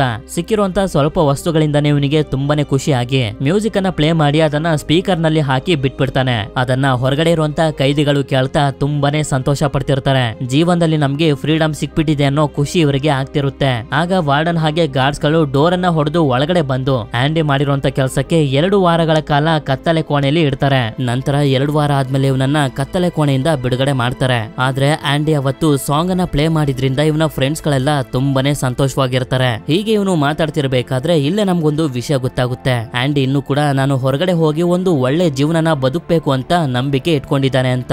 ಆಗ ರೆಡ್ ಇವನಿಗೆ ಹೇಳ್ತಾನೆ, ಆಂಡಿ ಈ ನಂಬಿಕೆನೆಲ್ಲ ಬಿಟ್ಬಿಡು, ಈ ನಂಬಿಕೆ ಮನುಷ್ಯನನ್ನ ಹುಚ್ಚನ್ ಬೇಕಾದ್ರೂ ಮಾಡ್ಬಿಡುತ್ತೆ ಅಂತ. ನಂತರ ರೆಡ್ ನ ಆಫೀಸರ್ಸ್ ಗಳು ಮತ್ತೊಂದ್ಸಲ ಕರೆದು ಕೇಳ್ತಾರೆ, ನೀನು ಜೈಲ್ನಲ್ಲಿ 30 ವರ್ಷಕ್ಕಿಂತ ಜಾಸ್ತಿ ಸಮಯನ ಕಳೆದಿದ್ಯಾ, ಇವಾಗ ನಿನ್ಗೆ ಅನ್ನಿಸ್ತಿದ್ಯಾ ನಾನೀಗ ಹೊರಗಡೆ ಹೋಗೋದಕ್ಕೆ ಲಾಯಕ್ ಆಗಿದ್ದೀನಿ ಅಂತ. ಆಗ ಇವನು ಕೂಡ ಹೌದು ನಾನು ಕಂಪ್ಲೀಟ್ ಆಗಿ ಚೇಂಜ್ ಆಗಿದ್ದೀನಿ ಅಂತ ಹೇಳ್ತಾನೆ. ಆದ್ರೆ ಈ ಸಲಿನೂ ಕೂಡ ಇವನನ್ನ ರಿಜೆಕ್ಟ್ ಮಾಡಿಬಿಡ್ತಾರೆ. ಇದೇ ಬೇಜಾರ್ನಲ್ಲಿ ರೆಡ್ ಹಾಗೆ ಆಂಡಿ ಮಾತಾಡ್ತಿರ್ಬೇಕಾದ್ರೆ ಇಲ್ಲೇ ಒಂದು ವಿಷಯ ನಮ್ಗೆ ಗೊತ್ತಾಗುತ್ತೆ. ಆಂಡಿ ಜೈಲಲ್ಲಿ ಈಗಾಗ್ಲೇ 10 ವರ್ಷನ ಕಳೆದು ಬಿಟ್ಟಿದ್ದಾನೆ ಅಂತ. ಅಂದ್ರೆ ರೆಡ್ ಈ ಜೈಲ್ನಲ್ಲಿ 40 ವರ್ಷ ಕಳೆದಿರ್ತಾನೆ. ನಂತರ ಇವರೆಲ್ಲರನ್ನು ಮಲ್ಕೊಳ್ಳೋದಕ್ಕಿಂತ ಸೆಲ್ನ ಒಳಗಡೆ ಕಳಿಸಿದಾಗ ಇವನು 10 ವರ್ಷದಿಂದ ಜೈಲ್ನಲ್ಲಿ ಇದಾನಲ್ಲ, ಆದ್ರಿಂದ 10ನೇ ವರ್ಷದ ಆನಿವರ್ಸರಿಗೋಸ್ಕರ ರೆಡ್ ಇವನಿಗೆ ಮತ್ತೊಂದು ಆಕ್ಟ್ರೆಸ್ ನ ಪೋಸ್ಟರ್ ನ ಕಳಿಸ್ಕೊಟ್ಟಿರ್ತಾನೆ. ಮಾರನೇ ದಿನ ನಮ್ಗೆ ಗೊತ್ತಾಗುತ್ತೆ ಆಂಡಿ ಗವರ್ಮೆಂಟ್ ಗೆ ಪ್ರತಿ ವಾರನೂ 2 ಲೆಟರ್ ಗಳನ್ನ ಬರೀತಿದ್ನಲ್ಲ, ಆದ್ರಿಂದ ಗವರ್ಮೆಂಟ್ ನವರು $5,000 ಗಳನ್ನ ಫಂಡ್ ಆಗಿ ಜೈಲಿಗೆ ಕಳಿಸ್ಕೊಟ್ಟಿರ್ತಾರೆ. ಏನೇನ್ ಇಂಪ್ರೂವ್ಮೆಂಟ್ ಬೇಕೋ ಅದನ್ನ ಮಾಡ್ಕೊಳ್ಳಿ ಅಂತ. ಆ ದುಡ್ಡಿಂದ ಆಂಡಿ ಒಳ್ಳೊಳ್ಳೆ ಬುಕ್ ಗಳನ್ನ ಲೈಬ್ರರಿಗೆ ಅಂತ ತರಿಸ್ತಾನೆ. ಹಾಗೆ ಲೈಬ್ರರಿಗೆ ಸತ್ತೋಗಿರುವಂತ ಬ್ರೂಕ್ ನ ಹೆಸರನ್ನ ಇಡ್ತಾನೆ. ಈಗ ಈ ಲೈಬ್ರರಿ ನೋಡಿದ್ರೆ ಒಳ್ಳೊಳ್ಳೆ ಚೇರ್ಗಳು ಟೇಬಲ್ ಗಳ ಜೊತೆಗೆ ಒಂದು ಮ್ಯೂಸಿಕ್ ಪ್ಲೇಯರ್ ಕೂಡ ಇರುತ್ತೆ. ಇದರಿಂದ ಯಾರು ಬೇಕಾದ್ರೂ ಅವ್ರಿಗೆ ಇಷ್ಟ ಬಂದಂತ ಸಾಂಗ್ ಅನ್ನ ಕೇಳಬಹುದು. ಹಾಗೆ ವಾರ್ಡನ್ ಕೂಡ ಇನ್ಸೈಡ್ ಔಟ್ ಅನ್ನೋ ಒಂದು ಹೊಸ ಪ್ರೋಗ್ರಾಮ್ ಅನ್ನು ಕೂಡ ಸ್ಟಾರ್ಟ್ ಮಾಡಿರ್ತಾನೆ. ಇದರಿಂದ ಕೈದಿಗಳನ್ನ ಹೊರಗಡೆ ಕರ್ಕೊಂಡೋಗಿ ಕೆಲಸ ಮಾಡಿಸ್ತಾರೆ. ಯಾಕೆಂತಂದ್ರೆ ಅವರಿಗೆ ಕಷ್ಟಪಟ್ಟು ದುಡಿಯುವಂತ ದುಡ್ಡಿನ ಬೆಲೆ ಗೊತ್ತಾಗ್ಬೇಕು ಅಂತ. ಹೇಳ್ಬೇಕು ಅಂತಂದ್ರೆ ಇದೆಲ್ಲ ಒಂದು ನೆಪ ಅಷ್ಟೇ. ಯಾಕೆಂತಂದ್ರೆ ಕೈದಿಗಳ ಕೂಲಿ ತುಂಬಾನೇ ಕಮ್ಮಿ ಇರುತ್ತೆ. ಇದರಿಂದ ದೊಡ್ಡ ದೊಡ್ಡ ಕಂಪನಿಗಳಿಂದ ವಾರ್ಡನ್ ಗೆ ಕಾಂಟ್ರಾಕ್ಟ್ ಗಳು ಸಿಕ್ತಿರ್ತವೆ. ನಮ್ಗೆ ಕೆಲ್ಸಕ್ಕೋಸ್ಕರ ಜನರು ಬೇಕಾಗಿದ್ದಾರೆ ಅಂತ. ಕಾಂಟ್ರಾಕ್ಟ್ ನಲ್ಲಿ ಬರುವಂತ ದುಡ್ಡನ್ನ ಇವನ್ ಇಟ್ಕೊಂಡು ಉಳಿದಿರುವಂತ ಅಲ್ಪ ಸ್ವಲ್ಪ ದುಡ್ಡನ್ನ ಕೈದಿಗಳಿಗೆ ಕೊಡ್ತಿರ್ತಾನೆ. ಹೀಗೆ ಮಾಡಿ ಮಾಡಿ ವಾರ್ಡನ್ ನಾವು ಲೆಕ್ಕನೂ ಹಾಕೋಕಾಗ್ದಿರೋಷ್ಟು ದುಡ್ಡನ್ನ ಸಂಪಾದನೆ ಮಾಡ್ಬಿಡ್ತಾನೆ. ಆದ್ರೆ ಇವನ್ ಈ ರೀತಿ ಸಂಪಾದನೆ ಮಾಡಿರುವಂತ ದುಡ್ಡೆಲ್ಲ ಬ್ಲಾಕ್ ಮನಿ ಆಗಿರುತ್ತೆ. ಆಗ ಬ್ಲಾಕ್ ಮನಿನ ವೈಟ್ ಮನಿ ಮಾಡುವಂತ ಕೆಲಸನ ಆಂಡಿಗೆ ಕೊಡ್ತಾನೆ. ಇಲ್ಲಿ ಆಂಡಿ ಇನ್ಕಮ್ ಟ್ಯಾಕ್ಸ್ ಅವರಿಂದ ವಾರ್ಡನ್ ನ ತಪ್ಪಿಸ್ಬೇಕು ಅಂತ ರ್ಯಾಂಡಲ್ ಸ್ಟೀವನ್ಸ್ ಅನ್ನೋ ಒಂದು ಹೆಸರಿನಲ್ಲಿ ಬ್ಯಾಂಕ್ ಅಕೌಂಟ್ ಅನ್ನು ಓಪನ್ ಮಾಡಿಸಿ ಆ ವ್ಯಕ್ತಿ ಭೂಮಿ ಮೇಲೆ ಬದುಕಿದ್ದಾನೆ ಅನ್ನೋದಕ್ಕೆ ಎಲ್ಲಾ ಡಾಕ್ಯುಮೆಂಟ್ಸ್ ಅನ್ನು ಕೂಡ ಮಾಡಿಸ್ತಾನೆ. ಆಕ್ಚುಲಿ ಹೇಳ್ಬೇಕು ಅಂತಂದ್ರೆ ಆಂಡಿ ಕ್ರಿಯೇಟ್ ಮಾಡಿರುವಂತ ರ್ಯಾಂಡಲ್ ಸ್ಟೀವನ್ಸ್ ಅನ್ನೋ ವ್ಯಕ್ತಿ ಭೂಮಿ ಮೇಲೆ ಇರೋದೇ ಇಲ್ಲ. ಆದ್ರಿಂದ ಇವನು ಬ್ಲಾಕ್ ಮನಿನ ವೈಟ್ ಮನಿ ಆಗಿ ಕನ್ವರ್ಟ್ ಮಾಡಿರ್ತಾನಲ್ಲ, ಅದನ್ನ ರ್ಯಾಂಡಲ್ ಸ್ಟೀವನ್ಸ್ ನ ಅಕೌಂಟ್ ಗೆ ಹಾಕಿರ್ತಾನೆ. ಅಕಸ್ಮಾತ್ ಇನ್ಕಮ್ ಟ್ಯಾಕ್ಸ್ ಅವ್ರಿಗೇನಾದ್ರೂ ಸಿಗಾಕೊಂಡ್ರೆ ವಾರ್ಡನ್ ಸಿಗಾಕೋಬಾರ್ದು, ಈ ರ್ಯಾಂಡಲ್ ಸ್ಟೀವನ್ಸ್ ಸಿಗಾಕೋಬೇಕು ಅಂತ. ಆದ್ರೆ ರ್ಯಾಂಡಲ್ ಸ್ಟೀವನ್ಸ್ ಅನ್ನೋ ಒಬ್ಬ ವ್ಯಕ್ತಿ ಭೂಮಿ ಮೇಲೆ ಇಲ್ದೇ ಇರೋದ್ರಿಂದ ಅವನ ಅಕೌಂಟ್ ನಲ್ಲಿರುವಂತ ದುಡ್ಡನ್ನ ಯಾರು ಏನು ಕೂಡ ಮಾಡೋದಕ್ಕಾಗೋದಿಲ್ಲ. ಹಾಗೆ ನಮ್ಗೆ ಗೊತ್ತಾಗುತ್ತೆ ಕೈದಿಗಳು ಲೈಬ್ರರಿಲಿ ಅವರ ಹೈಸ್ಕೂಲ್ ಅನ್ನ ಕಂಪ್ಲೀಟ್ ಮಾಡ್ತಿದ್ರು ಅಂತ. ಹೌದು, ಗವರ್ಮೆಂಟ್ ಇಂದ ಈ ಸೌಲಭ್ಯನೂ ಕೂಡ ಕೈದಿಗಳಿಗೆ ಇರುತ್ತೆ. ಇದಾದ್ಮೇಲೆ ಕಳ್ಳತನದ ಕೇಸ್ ನಲ್ಲಿ ಟಾಮಿ ಅನ್ನೋ ಒಬ್ಬ ಹುಡುಗ ಶಾಶಾಂಕ್ ರಿಡೆಂಪ್ಷನ್ ಜೈಲಿಗೆ ಬರ್ತಾನೆ. ಇವನು ತುಂಬಾ ಯಂಗ್ ಆಗಿದ್ರಿಂದ ಅಲ್ಲಿ ಯಾರ ಮಾತನ್ನು ಕೇಳ್ತಿರೋದಿಲ್ಲ. ಹಾಗೆ ಇವನು ತುಂಬಾ ಫ್ರೆಂಡ್ಲಿ ಆಗಿದ್ರಿಂದ ರೆಡ್ ಹಾಗೆ ಆಂಡಿ ಟೀಮ್ ನಲ್ಲಿ ಎಲ್ಲರನ್ನು ಫ್ರೆಂಡ್ಸ್ ಮಾಡ್ಕೊಬಿಡ್ತಾನೆ. ಇದರಿಂದ ಎಲ್ಲರಿಗೂ ಇವನು ಕೂಡ ನಮ್ಮಲ್ಲಿ ಒಬ್ಬ ಅಂತ ಅನ್ಸೋದಕ್ಕೆ ಶುರುವಾಗುತ್ತೆ. ಆಕ್ಚುಲಿ ಹೇಳ್ಬೇಕು ಅಂತಂದ್ರೆ ಹೊರಗಡೆ ಟಾಮಿಗೆ ಹೆಂಡತಿ ಹಾಗೆ ಒಂದು ಮಗು ಇರುತ್ತೆ. ಆದ್ರಿಂದ ಇನ್ಮೇಲಾದ್ರೂ ಒಂದು ಒಳ್ಳೆ ಬದುಕನ್ನ ಬದುಕಬೇಕು ಅಂತ ಹೈಸ್ಕೂಲ್ ಅನ್ನ ಕಂಪ್ಲೀಟ್ ಮಾಡೋದಕ್ಕೆ ನನಗೆ ಹೆಲ್ಪ್ ಮಾಡಿ ಅಂತ ಆಂಡಿನ ಕೇಳ್ತಾನೆ. ಅದಕ್ಕೆ ಆಂಡಿ ಕೂಡ ಹೇಳ್ತಾನೆ ಓದೋದನ್ನ ಒಂದು ಸಲ ಸ್ಟಾರ್ಟ್ ಮಾಡಿದ್ಮೇಲೆ ಮಧ್ಯದಲ್ಲೇ ಬಿಡೋ ಹಾಗಿಲ್ಲ ಅಂತ. ಅದಕ್ಕೆ ಟಾಮಿ ಕೂಡ ಒಪ್ಕೊಂಡಿದ್ರಿಂದ ಆಂಡಿ ಕೂಡ ಸರಿ ಅಂತ ಹೇಳಿ ಇವನಿಗೆ ಓದೋದನ್ನ ಹಾಗೆ ಬರೆಯೋದನ್ನ ಹೇಳ್ಕೊಡೋದಕ್ಕೆ ಶುರು ಮಾಡ್ತಾನೆ. ಟಾಮಿ ಕೂಡ ಒಬ್ಬ ಒಳ್ಳೆ ತಂದೆ ಆಗ್ಲೇಬೇಕು ಅಂತ ತುಂಬಾ ಇಂಟ್ರೆಸ್ಟ್ ಇಂದ ಓದೋದಕ್ಕೆ ಶುರು ಮಾಡ್ತಾನೆ. ನಂತರ ಫೈನಲ್ ಆಗಿ ಒಂದು ದಿನ ಎಕ್ಸಾಮ್ ಬರುತ್ತೆ. ಇವನು ಎಕ್ಸಾಮ್ ಬರೀತಿರ್ಬೇಕಾದ್ರೆ ಟೈಮ್ ಮುಗೀತು ಅಂತ ಆಂಡಿ ಹೇಳಿದಾಗ ನನಗೆ ಯಾವ ಕ್ವಶನ್ ಕೂಡ ಸರಿಯಾಗಿ ಅರ್ಥ ಆಗಿಲ್ಲ, ಎಲ್ಲಾನು ಅರ್ಧಂಬರ್ಧ ಬರ್ದೆ ಅಂತ ಹೇಳಿ ಕೋಪ ಮಾಡ್ಕೊಂಡು ಅಲ್ಲಿಂದ ಹೊರಟೋಗ್ತಾನೆ. ಆದ್ರೂ ಕೂಡ ಆಂಡಿ ಬಂದು ಅವನ ಆನ್ಸರ್ ಪೇಪರ್ ನ ತಗೋತಾನೆ. ಇಷ್ಟೆಲ್ಲ ಆದ್ರೂ ಕೂಡ ಟಾಮಿ ಆಂಡಿ ಮೇಲೆ ತುಂಬಾನೇ ಗೌರವ ಇಟ್ಕೊಂಡಿರ್ತಾನೆ. ಈಗ ಮಾಡಬಾರ್ದಾಗಿತ್ತು ಅಂತ ಇವನು ಅನ್ಕೋತಿರ್ಬೇಕಾದ್ರೆ ರೆಡ್ ಹೇಳ್ತಾನೆ ಜಾಸ್ತಿ ಯೋಚನೆ ಮಾಡ್ಬೇಡ, ಅವನಿಗೆ ನಿನ್ ಮೇಲೆ ತುಂಬಾನೇ ಪ್ರೀತಿ ಇದೆ, ನಿನ್ನ ಒಬ್ಬ ತಮ್ಮನ್ ತರ ನೋಡ್ತಾನೆ ಅಂತ. ಆಂಡಿನ ನೋಡಿದ್ರೆ ತಪ್ಪು ಮಾಡೋರ್ ತರ ಕಾಣಲ್ವಲ್ಲ, ಅವ್ರ ಯಾಕೆ ಜೈಲಿಗೆ ಬಂದ್ರು ಅಂತ ಕೇಳಿದಾಗ ರೆಡ್ ಹೇಳ್ತಾನೆ ಆಂಡಿ ಅವನ ಹೆಂಡತಿ ಹಾಗೆ ಅವಳ ಬಾಯ್ ಫ್ರೆಂಡ್ ಅನ್ನ ಸಾಯಿಸಿರೋದ್ರಿಂದ ಜೈಲಿಗೆ ಹಾಕಿದ್ದಾರೆ. ಹಾಗೆ ಆಂಡಿ ಹೊರಗಡೆ ಇರ್ಬೇಕಾದ್ರೆ ಒಬ್ಬ ದೊಡ್ಡ ಬ್ಯಾಂಕ್ ಮ್ಯಾನೇಜರ್ ಆಗಿದ್ದ ಅಂತ ಹೇಳ್ತಾನೆ. ಇದನ್ನ ಕೇಳಿ ಟಾಮಿ ಆಂಡಿ ಹಾಗೆ ರೆಡ್ ಗೆ ಹೇಳೋದಕ್ಕೆ ಶುರು ಮಾಡ್ತಾನೆ. ಸ್ವಲ್ಪ ತಿಂಗಳ ಹಿಂದೆ ನಾನೊಂದು ಜೈಲ್ನಲ್ಲಿದ್ದೆ. ಅಲ್ಲಿ ನನಗೆ ಎಲ್ಮೋ ಅನ್ನೋ ಒಬ್ಬ ವ್ಯಕ್ತಿ ಪರಿಚಯ ಆದ. ಕಾಲ ಕಳೀತಿದ್ದಂಗೆ ನಾವಿಬ್ರು ಫ್ರೆಂಡ್ಸ್ ಕೂಡ ಆದ್ವಿ. ಆಗ ಒಂದು ದಿನ ಅವನು ನನ್ಗೆ ಹೇಳ್ದ ನಾನು ಕಳ್ತನ ಮಾಡೋದಕ್ಕೆ ಅಂತ ಒಂದು ಮನೆಗೆ ಹೋಗಿದ್ದೆ. ಕಳ್ತನ ಮಾಡ್ತಿರ್ಬೇಕಾದ್ರೆ ಮನೆಯ ಓನರ್ಸ್ ಗಳು ಇಬ್ರು ಕೂಡ ಎದ್ದೋಳ್ಬಿಟ್ರು. ಆದ್ರಿಂದ ನಾನು ಅವರಿಬ್ರನ್ನ ಸಾಯಿಸ್ಬಿಟ್ಟೆ. ಆದ್ರೆ ಆ ಮನೇಲಿದ್ದಂತ ಲೇಡಿ ಓನರ್ ಅವಳ ಗಂಡನ್ನ ಬಿಟ್ಟು ಅವಳ ಬಾಯ್ ಫ್ರೆಂಡ್ ನ ಜೊತೆ ಇದ್ಲು. ಆ ಲೇಡಿಯ ಗಂಡ ಒಂದು ದೊಡ್ಡ ಬ್ಯಾಂಕ್ ನಲ್ಲಿ ಮ್ಯಾನೇಜರ್ ಆಗಿದ್ದ.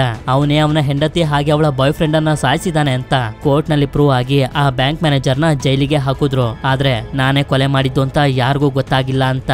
ಇದನ್ನ ಕೇಳಿ ಒಂದು ವಿಷಯ ಮಾತ್ರ ನಮ್ಗೆ ಅರ್ಥ ಆಗೋಗುತ್ತೆ, ಆಂಡಿ ನಿಜವಾಗ್ಲೂ ಅವನ ಹೆಂಡತಿ ಹಾಗೆ ಅವಳ ಬಾಯ್ ಫ್ರೆಂಡ್ ಅನ್ನ ಸಾಯಿಸಿಲ್ಲ ಅಂತ. ಯಾಕೆಂತಂದ್ರೆ ಆ ಕಳ್ಳ ಹೇಳ್ತಿದ್ದಂತ ಬ್ಯಾಂಕ್ ಮ್ಯಾನೇಜರ್ ಬೇರೆ ಯಾರು ಅಲ್ಲ, ಅದು ಆಂಡಿನೇ.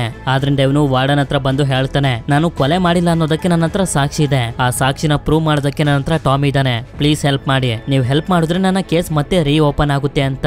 ಆದ್ರೆ ವಾರ್ಡನ್ ಬೇಕು ಅಂತಾನೆ ಇವನ ಮಾತನ್ನ ನಂಬೋದಕ್ಕೆ ಹೋಗೋದಿಲ್ಲ. ಯಾಕೆಂತಂದ್ರೆ ಆಂಡಿಗೆ ಇವನ ಬ್ಲಾಕ್ ಮನಿ ಬಗ್ಗೆ ಎಲ್ಲಾನು ಗೊತ್ತು, ಇವನು ಹೊರಗಡೆ ಹೋಗಿ ಬಾಯ್ ಬಿಟ್ಬಿಟ್ರೆ ಅಂತ. ಅದಕ್ಕೆ ಇವನು ಕೂಡ ಹೇಳ್ತಾನೆ, ನಿಮ್ಮ ಬ್ಲಾಕ್ ಮನಿ ಬಗ್ಗೆ ನಾನು ಯಾರ ಹತ್ರನೂ ಹೇಳೋದಿಲ್ಲ ಅಂತ. ಇದರಿಂದ ವಾರ್ಡನ್ಗೆ ತುಂಬಾನೇ ಕೋಪ ಬಂದು 1 ತಿಂಗಳ ಕಾಲ ಕತ್ತಲೆ ಕೋಣೆಯಲ್ಲಿ ಇವನನ್ನ ಕೂಡಾಕ್ತಾರೆ. ಇದರಿಂದ ಆಂಡಿಯ ಸ್ಥಿತಿನ ನೋಡಿ ಅವನ ಫ್ರೆಂಡ್ಸ್ ಗಳೆಲ್ಲ ತುಂಬಾನೇ ಬೇಜಾರು ಮಾಡ್ಕೋತಿರ್ತಾರೆ. ಅದೇ ಸಮಯಕ್ಕೆ ಟಾಮಿ ಎಕ್ಸಾಮ್ ಬರ್ದಿದ್ನಲ್ಲ, ಅದರ ರಿಸಲ್ಟ್ ಬರುತ್ತೆ. ನೋಡಿದ್ರೆ ಟಾಮಿ C+ ಗ್ರೇಡ್ ಅನ್ನ ತಗೊಂಡು ಎಕ್ಸಾಮ್ ಅಲ್ಲಿ ಪಾಸ್ ಆಗೋಗಿರ್ತಾನೆ. ಈ ವಿಷಯನ ಒಬ್ರು ಗಾರ್ಡ್ ಬಂದು ಕತ್ತಲೆಯ ಕೋಣೆಯಲ್ಲಿರುವಂತ ಆಂಡಿಗೆ ಹೇಳ್ತಾರೆ. ಇದರಿಂದ ಇವನ ಮುಖದಲ್ಲಿ ಒಂದು ಸ್ಮೈಲ್ ಇರುತ್ತೆ. ನಂತರ ಟಾಮಿ ಕೆಲಸನ ಮಾಡ್ತಿರ್ಬೇಕಾದ್ರೆ ಮಾತಾಡ್ಬೇಕು ಅಂತ ವಾರ್ಡನ್ ಇವನನ್ನ ಕರ್ಸ್ಕೊತಾನೆ. ಇವನು ಕೂಡ ಮುಂದೆ ಬಂದು ನಿಂತ್ಕೊಂಡಾಗ ವಾರ್ಡನ್ ಕೇಳ್ತಾನೆ, ನೀನು ಆಂಡಿಗೆ ಹೇಳಿರೋದೆಲ್ಲ ನಿಜಾನ ಅಂತ. ಅದಕ್ಕೆ ಟಾಮಿ ಕೂಡ ಹೇಳ್ತಾನೆ, ಹೌದು ಅದೆಲ್ಲ ನಿಜ, ನನಗೆ ಒಂದೇ ಒಂದು ಚಾನ್ಸ್ ಅನ್ನ ಕೊಡಿ, ಆಂಡಿನ ಜೈಲಿಂದ ಹೊರಗಡೆ ಕರ್ಕೊಂಡು ಬರೋದಕ್ಕೆ ನನ್ನ ಕೈಲಿ ಎಷ್ಟಾಗುತ್ತೋ ಅಷ್ಟು ಹೋರಾಡ್ತೀನಿ ಅಂತ. ಅದಕ್ಕೆ ವಾರ್ಡನ್ ಕೂಡ ಸರಿ ಅಂತ ಹೇಳಿ ಒಂದು ಸಿಗ್ನಲ್ ನ ಕೊಡ್ತಾನೆ. ಆಗ ಮರಳಿ ನಿಂತಿದ್ದಂತ ಹೆಡ್ಲರ್ ಟಾಮಿನ ಶೂಟ್ ಮಾಡಿ ಸಾಯಿಸ್ಬಿಡ್ತಾನೆ. ಅಂದ್ರೆ ಇವರೆಲ್ಲರೂ ಆಂಡಿ ಹೊರಗಡೆ ಹೋಗ್ಬಾರ್ದು ಅಂತ ಡಿಸೈಡ್ ಮಾಡ್ಬಿಟ್ಟಿರ್ತಾರೆ. ನಂತರ ವಾರ್ಡನ್ ಆಂಡಿ ಹತ್ರ ಬಂದು ಹೇಳ್ತಾನೆ, ಟಾಮಿ ಜೈಲಿಂದ ತಪ್ಪಿಸ್ಕೊಂಡು ಹೋಗೋದಕ್ಕೆ ಪ್ರಯತ್ನ ಪಡ್ತಿದ್ದ, ಆದ್ರಿಂದ ನಾವು ಅವನಿಗೆ ಶೂಟ್ ಮಾಡ್ಲೇಬೇಕಾಯ್ತು ಅಂತ.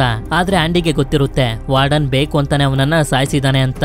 ಅದಕ್ಕೆ ಇನ್ಮೇಲಿಂದ ನಾನ್ ನಿಮ್ ಕೆಲ್ಸನ ಮಾಡೋದಿಲ್ಲ ಅಂತ ಇವನು ಹೇಳ್ತಾನೆ. ಇದರಿಂದ ಇನ್ನೂ ಕೂಡ 1 ತಿಂಗಳು ಕತ್ಲೆ ಕೋಣೆಯಲ್ಲಿ ಇವನನ್ನ ಇಡಿ ಅಂತ ವಾರ್ಡನ್ ಹೇಳ್ತಾನೆ. ನಂತರ 2 ತಿಂಗಳಾದ್ಮೇಲೆ ಆಂಡಿನ ಕತ್ತಲೆ ಕೋಣೆಯಿಂದ ರಿಲೀಸ್ ಮಾಡಿರ್ತಾರೆ. ಇದರಿಂದ ಇವನು ಬೇಜಾರ್ ಮಾಡ್ಕೊಂಡು ಕುಂತಿರ್ಬೇಕಾದ್ರೆ ಅಲ್ಲಿಗೆ ರೆಡ್ ಬರ್ತಾನೆ, ಇವನಿಗೆ ಸಮಾಧಾನ ಮಾಡೋದಕ್ಕೆ ಅಂತ.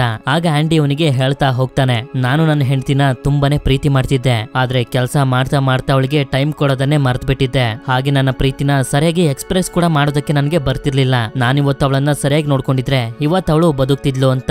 ಇದರಿಂದ ರೆಡ್ ಇವನಿಗೆ ಸಮಾಧಾನ ಮಾಡ್ತಿರ್ತಾನೆ, ಇದರಲ್ಲಿ ನಿಂದೇನು ತಪ್ಪಿಲ್ಲ ಅಂತ. ಆಗ ಆಂಡಿ ಇವನ ಮನಸ್ಸಿನಲ್ಲಿರುವಂತ ಒಂದು ಆಸೆನ ಹೇಳೋದಕ್ಕೆ ಶುರು ಮಾಡ್ತಾನೆ. ನಾನಿಲ್ಲಿಂದ ರಿಲೀಸ್ ಆದ್ಮೇಲೆ ಮೆಕ್ಸಿಕೋದ ಬೀಚ್ ಗೆ ಹೋಗಿ ಅಲ್ಲೊಂದು ಸಣ್ಣ ಶಾಪ್ ಅನ್ನು ಓಪನ್ ಮಾಡಿ ನನ್ನ ಫ್ರೆಂಡ್ಸ್ ಗಳ ಜೊತೆ ಫಿಶಿಂಗ್ ಅಂತ ಹೋಗ್ಬೇಕು. ನನಗೆ ಗೊತ್ತಿರುವಂತ ಜನರು ಹೇಳ್ತಿದ್ರು ಆ ಜಾಗ ಸ್ವರ್ಗದ ರೀತಿ ಇದೆ ಅಂತ. ಅದಕ್ಕೆ ಉಳಿದಿರುವಂತ ನನ್ನ ಜೀವನನ ನಾನು ಅಲ್ಲೇ ಕಳಿಬೇಕು ಅಂತ ಅನ್ಕೊಂಡಿದೀನಿ ಅಂತಾನೆ. ಆಗ ರೆಡ್ ಅವನಿಗೆ ಅರ್ಥ ಮಾಡಿಸ್ತಾನೆ, ಪ್ಲೀಸ್ ಈ ರೀತಿ ಎಲ್ಲ ಆಸೆನೆ ಇಟ್ಕೋಬೇಡ, ವಾರ್ಡನ್ ನಿನ್ನ ಯಾವತ್ತೂ ಕೂಡ ಇಲ್ಲಿಂದ ಹೊರಗಡೆ ಹೋಗೋದಕ್ಕೆ ಬಿಡೋದಿಲ್ಲ, ನಂಬಿಕೆ ಅನ್ನೋದು ಮನುಷ್ಯರನ್ನ ಹುಚ್ಚರನ್ನಾಗಿ ಮಾಡ್ಬಿಡುತ್ತೆ ಅಂತ. ಇದನ್ನೆಲ್ಲ ಕೇಳಿ ಆಂಡಿಗೆ ವಾರ್ಡನ್ ಮೇಲೆ ತುಂಬಾ ಕೋಪ ಬಂದು ನೋವಿಂದನೇ ರೆಡ್ಗೆ ಹೇಳ್ತಾನೆ, ನನ್ಗೊಂದು ಪ್ರಾಮಿಸ್ ಮಾಡು, ನೀನು ಯಾವಾಗ ಬೇಕಾದ್ರೂ ಜೈಲಿಂದ ರಿಲೀಸ್ ಆಗು, ಆದ್ರೆ ರಿಲೀಸ್ ಆಗ್ತಿದ್ದಂಗೆನೆ ಬಾಕ್ಸ್ಟನ್ ನಲ್ಲಿರುವಂತಹ ಕಾಡಿಗೆ ಹೋಗು, ಅಲ್ಲಿ ಒಂದು ಮರದ ಹತ್ರ ಕಲ್ಲನ್ನ ಜೋಡಿಸಿರ್ತಾರೆ, ಅದರಲ್ಲಿ ಎಲ್ಲದಕ್ಕಿಂತ ತುಂಬಾ ಡಿಫ್ರೆಂಟ್ ಆಗಿರುವಂತ ಒಂದು ಕಲ್ಲಿನ ಕೆಳಗಡೆ ಒಂದು ವಸ್ತು ನಿನ್ಗೋಸ್ಕರ ಕಾಯ್ತಿದೆ ಅಂತ. ಆ ಕಲ್ಲಿನ ಕೆಳಗಡೆ ಏನಿದೆ ಅಂತ ಇವನು ಕೇಳಿದಾಗ ಅದು ನಿನ್ಗೆ ಗೊತ್ತಾಗ್ಬೇಕು ಅಂತಂದ್ರೆ ನೀನೇ ಅಲ್ಲಿ ಹೋಗಿ ನೋಡ್ಬೇಕು ಅಂತ ಇವನು ಹೇಳ್ತಾನೆ. ಆಂಡಿಯ ಸ್ಥಿತಿ ಹಾಗೆ ಅವನು ಮಾತಾಡ್ತಿರೋದನ್ನ ನೋಡಿ ರೆಡ್ ಅಂತೂ ತುಂಬಾನೇ ಹೆದರ್ಕೊಬಿಟ್ಟಿರ್ತಾನೆ. ಅವನ ಜೀವನದಲ್ಲಿ ಆಗ್ತಿರೋದನ್ನೆಲ್ಲ ನೆನ್ಸ್ಕೊಂಡು ಅವನು ಆತ್ಮಹತ್ಯೆ ಮಾಡ್ಕೋಬಿಟ್ರೆ ಅಂತ. ಮುಂದಿನ ಸೀನ್ ಅಲ್ಲಿ ನಮ್ಗೆ ತೋರಿಸ್ತಾರೆ, ಆಂಡಿ ಮತ್ತೊಂದ್ಸಲ ವಾರ್ಡನ್ ಗೋಸ್ಕರ ಕೆಲಸ ಮಾಡೋದಕ್ಕೆ ಅಂತ ಬಂದಿರ್ತಾನೆ. ನಂತರ ವಾರ್ಡನ್ ಅವನ ಬಟ್ಟೆನ ಐರನ್ ಮಾಡೋದಕ್ಕೆ ಅಂತ ಆಂಡಿಗೆ ಕೊಟ್ಟು ಅವನ ಶೂ ಅನ್ನು ಕೂಡ ಕೊಡ್ತಾನೆ ಪಾಲಿಶ್ ಮಾಡೋದಕ್ಕೆ ಅಂತ. ಇವನು ಕೂಡ ಅದನ್ನೆಲ್ಲ ಸಹಿಸ್ಕೊಂಡು ಶೂ ಪಾಲಿಶ್ ಮಾಡ್ತಾನೆ. ಇದೆಲ್ಲ ಮುಗಿದಿದ್ದಂಗೆನೆ ಇವನು ಇವನ ಸೆಲ್ ಹತ್ರ ಹೋಗ್ತಿರ್ಬೇಕಾದ್ರೆ ರೆಡ್ ಕೂಡ ಇವನನ್ನ ನೋಡ್ತಾನೆ. ನಂತರ ಇವನು ಸೆಲ್ ನ ಒಳಗಡೆ ಬರ್ತಿದ್ದಂಗೆನೆ ಲೈಟ್ ನೆಲ್ಲಾನು ಆಫ್ ಮಾಡ್ತಾರೆ. ಆಗ ಒಂದು ಹಗ್ಗನ ಇವನು ಕೈಗೆ ಎತ್ಕೋತಾನೆ. ಈ ಕಡೆ ರೆಡ್ ಅಂತೂ ರಾತ್ರಿ ಪೂರ್ತಿ ನಿದ್ದೆನೆ ಮಾಡೋದಿಲ್ಲ, ಅಕಸ್ಮಾತ್ ಆಂಡಿ ಏನಾದ್ರೂ ಆತ್ಮಹತ್ಯೆ ಮಾಡ್ಕೊಂಡು ಸತ್ತೋದ್ರೆ ಅಂತ. ಮಾರನೇ ದಿನ ಎಲ್ಲರ ಸೆಲ್ ಅನ್ನ ಓಪನ್ ಮಾಡಿದಾಗ ಎಲ್ರು ಹೊರಗಡೆ ಬರ್ತಾರೆ, ಆದ್ರೆ ಆಂಡಿ ಮಾತ್ರ ಹೊರಗಡೆ ಬರೋದಿಲ್ಲ. ಅದಕ್ಕೆ ಏನಾಗಿರ್ಬೋದು ಅಂತ ಒಬ್ರು ಆಫೀಸರ್ ಅವನ ಸೆಲ್ ನ ಒಳಗಡೆ ಹೋಗಿ ನೋಡಿದ್ರೆ ಶಾಕ್ ಆಗೋಗ್ತಾರೆ. ಈ ಕಡೆ ವಾರ್ಡನ್ ಶೂ ಅನ್ನ ಹಾಕೊಳ್ಳೋದಕ್ಕೆ ಹೋದಾಗ ನೋಡ್ತಾನೆ ಅಲ್ಲಿ ಹಳೆಯ ಶೂಗಳು ಇರ್ತವೆ. ಆಗ ಇವನ್ಗೂ ಕೂಡ ಗೊತ್ತಾಗುತ್ತೆ ಆಂಡಿ ಸೆಲ್ ನಲ್ಲಿ ಕಾಣ್ತಿಲ್ಲ ಅಂತ. ಆದ್ರಿಂದ ಇವರು ರೆಡ್ ಅನ್ನ ಕರ್ಕೊಂಡ್ ಬಂದು ಕೇಳ್ತಾರೆ, ನಿನ್ನ ಫ್ರೆಂಡ್ ಆಂಡಿ ಎಲ್ಲೋಗಿದ್ದಾನೆ ಹೇಳು ಅಂತ. ನನ್ಗೇನ್ ಗೊತ್ತು, ನಾನ್ ನೆನ್ನೆ ರಾತ್ರಿನೇ ಅವನನ್ನ ನೋಡಿದ್ದು ಅಂತ ಇವನ್ ಹೇಳ್ತಾನೆ. ಇದರಿಂದ ವಾರ್ಡನ್ ಗಂತೂ ತುಂಬಾನೇ ಕೋಪ ಬಂದ್ಬಿಡುತ್ತೆ. ರಾತ್ರಿ ಇದ್ದಂತ ವ್ಯಕ್ತಿ ಬೆಳಿಗ್ಗೆ ಇಲ್ಲ ಅಂದ್ರೆ ಏನ್ ಅರ್ಥ ಅಂತ ಹೇಳಿ ಅಲ್ಲೇ ಇದ್ದಂತ ಕಲ್ಲನ್ನ ಎತ್ಕೊಂಡು ಎಸಿತಿರ್ತಾನೆ. ಆಗ ಒಂದು ಕಲ್ಲು ಹೋಗಿ ಪೋಸ್ಟರ್ ಗೆ ಹೊಡೆದು ಕೆಳಗಡೆ ಬೀಳ್ದೆ ಅದ್ರ ಒಳಗಡೆ ಹೊಟ್ಟೋಗುತ್ತೆ. ಆದ್ರಿಂದ ಆ ಪೋಸ್ಟರ್ ನ ತೆಗೆದು ನೋಡಿದ್ರೆ ಅದ್ರೊಳಗಡೆ ಇದ್ದಂತ ಸುರಂಗನ ನೋಡಿ ಎಲ್ರಿಗೂ ಕೂಡ ತುಂಬಾನೇ ಶಾಕ್ ಆಗೋಗುತ್ತೆ. ಆದ್ರಿಂದ ಜೈಲಿನ ಸುತ್ತಮುತ್ತ ಆಂಡಿಗೋಸ್ಕರ ಹುಡ್ಕಾಡ್ತಾರೆ. ಆದ್ರೆ ಆಂಡಿಯ ಹರಿದೋಗಿರುವಂತ ಬಟ್ಟೆ ಹಾಗೆ ಸಣ್ಣ ಸುಕ್ಕೆ ಬಿಟ್ಟು ಇವ್ರಿಗೆ ಏನು ಕೂಡ ಸಿಗೋದಿಲ್ಲ. ಆಕ್ಚುಲಿ ಏನೇನೆಲ್ಲ ನಡೀತು ಅಂತ ನಮ್ಗೆ ತೋರ್ಸೋದಕ್ಕೆ ಶುರು ಮಾಡ್ತಾರೆ. ಆಂಡಿ ಅವನ ಹೆಸರನ್ನ ಗೋಡೆ ಮೇಲೆ ಬರಿತಿರ್ಬೇಕಾದ್ರೆ ನೋಡ್ತಾನೆ ಗೋಡೆಗೆ ಜಾಸ್ತಿ ನೀರು ಬಿದ್ದು ಬಿದ್ದು ಗಟ್ಟಿಯಾಗಿಲ್ಲ ಅಂತ. ಆದ್ರಿಂದ ಅವತ್ತಿಂದಾನೆ ಅವನು ಆ ಜಾಗದಲ್ಲಿ ಹೋಲ್ ಮಾಡೋದಕ್ಕೆ ಶುರು ಮಾಡ್ಕೊಬಿಡ್ತಾನೆ. ಅದ್ರಲ್ಲಿ ಉಳಿದಿದ್ದಂತ ಮಣ್ಣನ್ನ ಸ್ವಲ್ಪ ಸ್ವಲ್ಪನೇ ಜೋಬಲ್ಲಿ ತುಂಬಿಕೊಂಡ್ ಬಂದು ಹೊರಗಡೆ ಹಾಕ್ತಿದ್ದ. ನಂತರ ಜೈಲಿಂದ ತಪ್ಪಿಸ್ಕೊಳ್ಳೋದಕ್ಕಿಂತ ಮುಂಚೆ ಮುಂಚೆ ಮತ್ತೊಂದ್ಸಲ ವಾರ್ಡನ್ಗೋಸ್ಕರ ಕೆಲಸ ಮಾಡೋದಕ್ಕೆ ಅಂತ ಬಂದಿದ್ನಲ್ಲ, ಅವಾಗ ವಾರ್ಡನ್ ಮಾಡಿಟ್ಟಿರುವಂತ ಎಲ್ಲಾ ಬ್ಲಾಕ್ ಮನಿಯ ಡಾಕ್ಯುಮೆಂಟ್ ಅನ್ನ ಎತ್ಕೊಂಡು ಆ ಜಾಗದಲ್ಲಿ ಬೇರೆ ಬುಕ್ ಅನ್ನ ಇಟ್ಬಿಡ್ತಾನೆ. ಹಾಗೆ ಐರನ್ ಮಾಡೋದಕ್ಕೆ ಕೊಟ್ಟಿದ್ದಂತ ಬಟ್ಟೆನ ಹಾಕೊಂಡು ಶೂನು ಕೂಡ ಹಾಕೋಬಿಡ್ತಾನೆ. ನಂತರ ಸಣ್ಣ ದಾರನ ಕಾಲಿಗೆ ಕಟ್ಕೊಂಡು ಡಾಕ್ಯುಮೆಂಟ್ಸ್ ಅನ್ನ ಹಾಗೆ ಬಟ್ಟೆನ ಒಂದು ಕವರ್ ಗೆ ಹಾಕುತ್ತಾನೆ. ನಂತರ ಇವನು ಮಾಡಿರುವಂತ ಹೋಲ್ ನಿಂದ ಅಲ್ಲಿಂದ ಮುಂದೆ ಪೈಪ್ ಲೈನ್ ಹತ್ರ ಬಂದು ಗಟರ್ ನ ಒಂದು ದೊಡ್ಡ ಪೈಪ್ ಅನ್ನ ಹೊಡೆದಾಕ್ತಾನೆ. ಇದಾದ್ಮೇಲೆ ಆ ಗಟರ್ ನ ಪೈಪ್ ನಿಂದನೇ ತೆವಳ್ತಾ ಮುಂದೆ ಬರ್ತಿರ್ತಾನೆ. ಆ ಪೈಪ್ ನಲ್ಲಿ ಅರ್ಧ ಮೈಲಿ ಒಳಗೂ ತೆವಳ್ತಾ ಜೈಲಿಂದ ತುಂಬಾ ದೂರ ಬಂದ್ಬಿಟ್ಟಿರ್ತಾನೆ. ಹಾಗೆ ಡಾಕ್ಯುಮೆಂಟ್ಸ್ ನ ಹಾಗೆ ಬಟ್ಟೆನ ಕಾಲಿಗೆ ಕಟ್ಕೊಂಡಿರ್ತಾನೆ. ಕೊನೆಗೂ ಜೈಲಿಂದ ಬಿಡುಗಡೆ ಆಗಿ ಇವನಿಗೆ ತುಂಬಾನೇ ಸಂತೋಷ ಆಗುತ್ತೆ. ಮಾರನೇ ದಿನ ರ್ಯಾಂಡಲ್ ಸ್ಟೀವನ್ಸ್ ಆಗಿ ಬ್ಯಾಂಕ್ಗೆ ಹೋಗ್ತಾನೆ. ಇವನೇ ರ್ಯಾಂಡಲ್ ಸ್ಟೀವನ್ಸ್ ಅನ್ನೋದಕ್ಕೆ ಇವನ ಹತ್ರ ಎಲ್ಲಾ ಡಾಕ್ಯುಮೆಂಟ್ಸ್ ಗಳು ಕೂಡ ಇರ್ತವೆ. ಆದ್ರಿಂದ ವಾರ್ಡನ್ ಬ್ಲಾಕ್ ಮನಿ ಎಲ್ಲ ವೈಟ್ ಮನಿ ಮಾಡಿ ರ್ಯಾಂಡಲ್ ಸ್ಟೀವನ್ಸ್ ಅನ್ನ ಒಂದು ಅಕೌಂಟ್ ಗೆ ಹಾಕಿದ್ರಲ್ಲ, ಆ ಎಲ್ಲಾ ದುಡ್ಡು ಆಂಡಿ ವಿತ್ಡ್ರಾ ಮಾಡ್ಕೊಬಿಡ್ತಾನೆ. ಅಷ್ಟೇ ಅಲ್ಲ, ವಾರ್ಡನ್ ಬ್ಲಾಕ್ ಮನಿ ಮಾಡಿದ್ನಲ್ಲ, ಆ ಎಲ್ಲಾ ಪ್ರೂಫ್ ಅನ್ನ ಪ್ರೆಸ್ ನವರಿಗೆ ಕಳಿಸ್ಬಿಡ್ತಾನೆ. ನಂತರ ವಾರ್ಡನ್ ನೋಡ್ತಾನೆ, ಡಾಕ್ಯುಮೆಂಟ್ಸ್ ನ ಬದಲಾಗಿ ಆಂಡಿ ಹತ್ರ ಇದ್ದಂತ ಬೈಬಲ್ ಅಲ್ಲಿ ಇರುತ್ತೆ. ಹಾಗೆ ಇವನು ಮುಂದಿನ ಪೇಜ್ ಅನ್ನ ಟರ್ನ್ ಮಾಡಿದಾಗ ನಮ್ಗೆ ಗೊತ್ತಾಗುತ್ತೆ ಇಷ್ಟು ದಿನ ಆಂಡಿ ಆ ಸಣ್ಣ ಸುತ್ಕೆನ ಎಲ್ಲಿ ಬಚ್ಚಿಡ್ತಿದ್ದ ಅಂತ. ಮೊದಲು ಪೊಲೀಸರು ಬಂದು ಟಾಮಿನ ಸಾಯಿಸಿದಕ್ಕೆ ಹೆಡ್ಲರ್ ನ ಅರೆಸ್ಟ್ ಮಾಡ್ತಾರೆ. ಇದನ್ನೆಲ್ಲ ನೋಡಿ ತುಂಬಾ ಹೆದರ್ಕೊಂಡು ವಾರ್ಡನ್ ಅವನಿಗೆ ಶೂಟ್ ಮಾಡ್ಕೊಂಡು ಸತ್ತೋಗ್ತಾನೆ. ಈ ಕಡೆ ರೆಡ್ಗೆ ಆಂಡಿ ಇನ್ನೂ ಕೂಡ ಬದುಕಿದಾನೆ ಅಂತ ಗೊತ್ತಾಗಿ ತುಂಬಾನೇ ಸಂತೋಷ ಪಡ್ತಾನೆ. ಹಾಗೆ ಆಂಡಿ ಎಲ್ಲಾ ಕೆಲಸ ಮುಗಿದ್ಮೇಲೆ ಮೆಕ್ಸಿಕೋದ ಬೀಚ್ ಹತ್ರ ಹೋಗ್ತಿರ್ತಾನೆ. ಆದ್ರೆ ಈ ಕಡೆ ಜೈಲ್ ನಲ್ಲಿ ರೆಡ್ ಅವನ ಕ್ಲೋಸ್ ಫ್ರೆಂಡ್ ಆಗಿರುವಂತ ಆಂಡಿ ಇಲ್ದೆ ತುಂಬಾನೇ ಬೇಜಾರ್ ಮಾಡ್ಕೊಂಡಿರ್ತಾನೆ. ಹೀಗೆ ಇರ್ಬೇಕಾದ್ರೆ ಒಂದು ದಿನ ಮತ್ತೊಂದ್ಸಲ ಆಫೀಸರ್ಸ್ ಗಳು ರೆಡ್ ನ ಕರೆದು ಕೇಳ್ತಾರೆ, ನೀನು ಜೈಲ್ ನಲ್ಲಿ 40 ವರ್ಷಕ್ಕಿಂತ ಜಾಸ್ತಿ ಶಿಕ್ಷೆನ ಅನುಭವಿಸಿದ್ಯಾ, ಇವಾಗ ನಿನ್ಗೆ ಅನ್ಸುತ್ತಾ ಹೊರಗಡೆ ಹೋಗೋದಕ್ಕೆ ನೀನು ಲಾಯಕ್ ಆಗಿದ್ಯಾ ಅಂತ. ಆಗ ರೆಡ್ ಕೂಡ ಹೇಳ್ತಾನೆ, ನಾನೀಗ ಅದ್ರ ಬಗ್ಗೆ ತಲೆ ಕೆಡ್ಸ್ಕೊಳ್ಳೋದಕ್ಕೆ ಹೋಗೋದಿಲ್ಲ. ನಾನು ಹೊರಗಡೆ ಇದ್ರು ಒಂದೇನೆ, ಒಳಗಡೆ ಇದ್ರು ಒಂದೇನೆ. ಯಾಕೆಂತಂದ್ರೆ ಈ ಜೈಲ್ ನಲ್ಲಿ ನಾನು 40 ರಿಂದ 50 ವರ್ಷಗಳ ಕಾಲ ಕಳೆದ್ಬಿಟ್ಟಿದ್ದೀನಿ. ನೀವು ನನ್ನ ರಿಲೀಸ್ ಮಾಡದೆ ಇಲ್ಲೇ ಇಟ್ಕೊಂಡ್ರು ನನ್ಗೇನು ಪ್ರಾಬ್ಲಮ್ ಇಲ್ಲ ಅಂತ. ಇದನ್ನ ಕೇಳಿ ಆಫೀಸರ್ಸ್ ಗಳು ಕೂಡ ಇವನು ಬದಲಾಗಿದ್ದಾನೆ ಅಂತ ಅಪ್ರೂವ್ ಮಾಡಿ ಇವನನ್ನ ಜೈಲಿಂದ ರಿಲೀಸ್ ಮಾಡಿಸ್ತಾರೆ. ಹಾಗೆ ಬ್ರುಕ್ಗೆ ಕೊಟ್ಟಿದ್ರಲ್ಲ ಅದೇ ಮನೆನ ಇವನ್ಗೂ ಕೂಡ ಕೊಡ್ತಾರೆ. ಹಾಗೆ ಅದೇ ತರದ ಕೆಲಸನೂ ಕೂಡ ಕೊಡ್ತಾರೆ. ರೆಡ್ ಅಂತೂ ಆ ಕೆಲಸನ ತುಂಬಾ ನಿಯತ್ತಿಂದ ಮಾಡ್ತಿರ್ತಾನೆ. ಇದರಿಂದ ಅಂಗಡಿಯ ಓನರ್ಗೂ ಕೂಡ ತುಂಬಾನೇ ಸಂತೋಷ ಆಗ್ತಿರುತ್ತೆ. ಆಗ ಇದ್ದಕ್ಕಿದ್ದಂಗೆನೆ ಒಂದು ದಿನ ಇವನಿಗೆ ಆಂಡಿಗೆ ಮಾಡಿದಂತ ಪ್ರಾಮಿಸ್ ನೆನಪಾಗುತ್ತೆ. ಅದೇ ಜೈಲಿಂದ ಬಿಡುಗಡೆ ಆಗ್ತಿದ್ದಂಗೆನೆ ಬಾಕ್ಸ್ಟನ್ ಅನ್ನೋ ಒಂದು ಕಾಡಿಗೆ ಹೋಗು ಅಂತ ಹೇಳಿದ್ನಲ್ಲ, ಅದೇ ಪ್ರಾಮಿಸ್ ಇವನಿಗೆ ನೆನಪಾಗೋದು. ಆದ್ರಿಂದ ಇವನು ಕೂಡ ಟೈಮ್ ಅನ್ನ ವೇಸ್ಟ್ ಮಾಡದೆ ಬಾಕ್ಸ್ಟನ್ ಗೆ ಬಂದು ತಲುಪಿ ತುಂಬಾ ಕಷ್ಟಪಟ್ಟು ಆಂಡಿ ಹೇಳಿದಂತ ಕಾಡನ್ನ ಹುಡ್ಕೊಂಡು ಬರ್ತಾನೆ. ಅಲ್ಲಿ ಆಂಡಿ ಹೇಳ್ದಂಗೆ ಒಂದಷ್ಟು ಕಲ್ಲುಗಳನ್ನ ಜೋಡಿಸಿರ್ತಾರೆ. ಅದರಲ್ಲಿ ತುಂಬಾ ಡಿಫ್ರೆಂಟ್ ಆಗಿರುವಂತ ಒಂದು ಕಲ್ಲಿರುತ್ತೆ. ಅದನ್ನ ತೆಗೆದಾಗ ಅಲ್ಲಿ ಇವನಿಗೆ ಒಂದು ಸಣ್ಣ ಬಾಕ್ಸ್ ಸಿಗುತ್ತೆ. ಆ ಬಾಕ್ಸ್ ನಲ್ಲಿ ಸ್ವಲ್ಪ ದುಡ್ಡು ಹಾಗೆ ಒಂದು ಲೆಟರ್ ಇರುತ್ತೆ. ಅದರಲ್ಲಿ ಆಂಡಿ ಬರ್ದಿರ್ತಾನೆ, ನೀನು ಈ ಲೆಟರ್ ನ ಓದ್ತಿದ್ಯಾ ಅಂತಂದ್ರೆ ರೆಡ್ ನೀನು ಬಿಡುಗಡೆ ಆಗಿದ್ಯಾ ಅಂತ. ಅದಕ್ಕೆ ಜಾಸ್ತಿ ಟೈಮ್ ಅನ್ನ ವೇಸ್ಟ್ ಮಾಡ್ಬೇಡ, ನಾನ್ ನಿನ್ಗೋಸ್ಕರ ಮೆಕ್ಸಿಕೋದ ಬೀಚ್ ನಲ್ಲಿ ಕಾಯ್ತಿದ್ದೀನಿ ಬಾ ಅಂತ. ನಂತರ ಇವನು ಮೆಕ್ಸಿಕೋದ ಬೀಚ್ ಹತ್ರ ಬಂದಾಗ ನೋಡ್ತಾನೆ ಆಂಡಿ ಅಲ್ಲಿ ಒಂದು ಬೋಟ್ ಅನ್ನ ರೆಡಿ ಮಾಡ್ತಾ ಕುಂತಿರ್ತಾನೆ. ಇದರಿಂದ ಇಬ್ರು ಕೂಡ ಒಬ್ಬರನ್ನ ಒಬ್ರು ನೋಡಿ ತುಂಬಾನೇ ಸಂತೋಷ ಪಡ್ತಾರೆ. ಇಲ್ಲಿಗೆ ಈ ಮೂವಿ ಎಂಡ್ ಆಗುತ್ತೆ. ರೆಡ್ ಆ ಸಣ್ಣ ಸುತ್ಕೆನ ನೋಡಿ ಅನ್ಕೊಂಡಿದ್ನಲ್ಲ, ಇದರಿಂದ ಸುರಂಗನ ತೋಡಿ ಯಾರಾದ್ರೂ ಹೊರಗಡೆ ಓಡೋಗ್ಬೇಕು ಅಂತಂದ್ರೆ 600 ವರ್ಷಗಳು ಬೇಕು ಅಂತ. ಆದ್ರೆ ಆಂಡಿ ಅದನ್ನ 20 ವರ್ಷಗಳಷ್ಟರಲ್ಲಿ ಮಾಡಿ ತೋರಿಸಿರ್ತಾನೆ. ಈ ಮೂವಿಲಿ ನಿಮ್ಗೆ ಯಾವ ಕ್ಯಾರೆಕ್ಟರ್ ತುಂಬಾ ಇಷ್ಟ ಆಯ್ತು ಅಂತ ನನ್ಗೆ ಕಮೆಂಟ್ ಮಾಡಿ ತಿಳಿಸಿ. ವಿಡಿಯೋ ಇಷ್ಟ ಆಗಿತ್ತು ಅಂತಂದ್ರೆ ಲೈಕ್ ಮಾಡಿ. ಸರಿ, ಸಿಗೋಣ ಮತ್ತೊಂದು ಅಮೇಜಿಂಗ್ ಆಗಿರುವಂತ ವಿಡಿಯೋದಲ್ಲಿ. Until then stay tune mister explainer Kannada.